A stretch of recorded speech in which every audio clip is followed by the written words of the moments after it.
আসসালামু আলাইকুম সুপ্রিয় ইসলামিক মিডিয়া দর্শক মণ্ডলী, আশা করি মহান আল্লাহ রাব্বুল আলামিনের অশেষ মেহেরবানি ও দয়ায় আপনারা সবাই ভালো আছেন।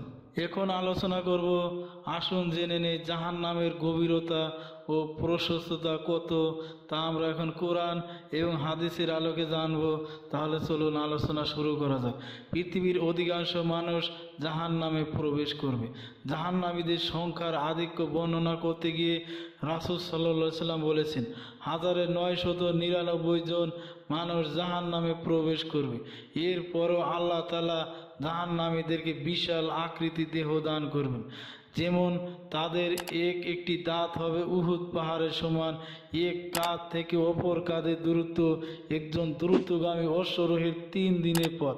চামড়া হবে 3 দিনের পথ পরিমাণ মোটা। এত বিশাল আকৃতির 1999 জন মানুষ জাহান্নামে প্রবেশ করলেও তা পূর্ণ হবে না। শেষ পর্যন্ত আল্লাহ তাআলা তার নিজের পা জাহান্নামে প্রবেশ করাবেন।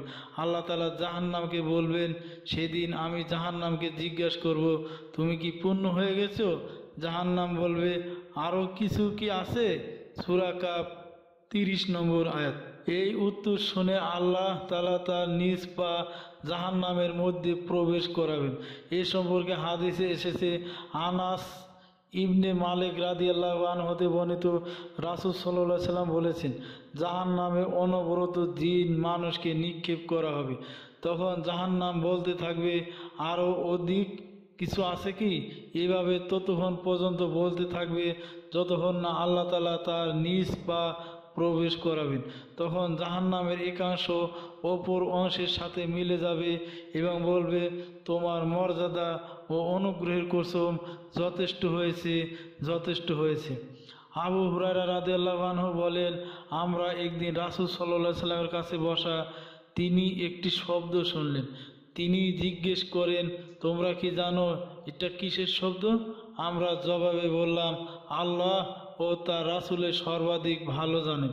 তিনি বলেন, 70 বছর আগে জাহান্নামে একটি পাথর নিক্ষেপ করা হয়েছিল, এখন তা এর তলদেশে গিয়ে পড়েছে। মুসলিম 2844 নম্বর হাদিস। জাহান্নাম এত বিশাল যে কিয়ামতের দিন তাকে টেনে আনতে বিপুল পরিমাণ ফেরেশতার প্রয়োজন হবে। হাদিসে এসেছে, আব্দুল্লাহ ইবনে মাসউদ রাদিয়াল্লাহু আনহু হতে বর্ণিত, তিনি বলেন, রাসূল সাল্লাল্লাহু আলাইহি সাল্লাম বলেছেন, কিয়ামতের দিন জাহান্নামকে এমন অবস্থায় উপস্থিত করা হবে যার 70টি লাগাম হবে এবং প্রতিটি লাগামের সাথে 70,000 ফেরেশতা থাকবে। তারা তা টেনে আনবে। কিয়ামতের দিন আল্লাহর 2টি বিশাল সৃষ্টি চন্দ্র সূর্যকে জাহান্নামে নিক্ষেপ করা হবে, যার প্রমাণে বাইহাকিতে বর্ণিত হয়েছে। হাসান বসরি রহমতুল্লাহ আলাইহি বলেন, আবু হুরায়রা রাদিয়াল্লাহু আনহু আমাদেরকে রাসূল সাল্লাল্লাহু আলাইহি সাল্লাম হতে বর্ণনা করেন, তিনি বলেছেন, কিয়ামতের দিন সূর্য ও চন্দ্রকে 2টি পনিরের আকৃতি বানিয়ে জাহান্নামে নিক্ষেপ করা হবে। তখন হাসান বসরি জিজ্ঞেস করলেন, তাদের অপরাধ কি?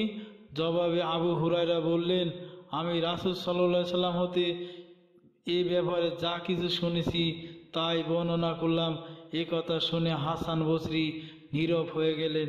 সুপ্রিয় মুসলমান ভাই বোনেরা, ভিডিওটি এ পর্যন্ত। আশা করি আপনারা এই ভিডিওটি শেয়ার করে সারা বিশ্বে ছড়িয়ে দিবেন এবং আমার চ্যানেলটি আপনারা সাবস্ক্রাইব করবেন ইসলামিক ভিডিও পাওয়ার জন্য। ধন্যবাদ সবাইকে।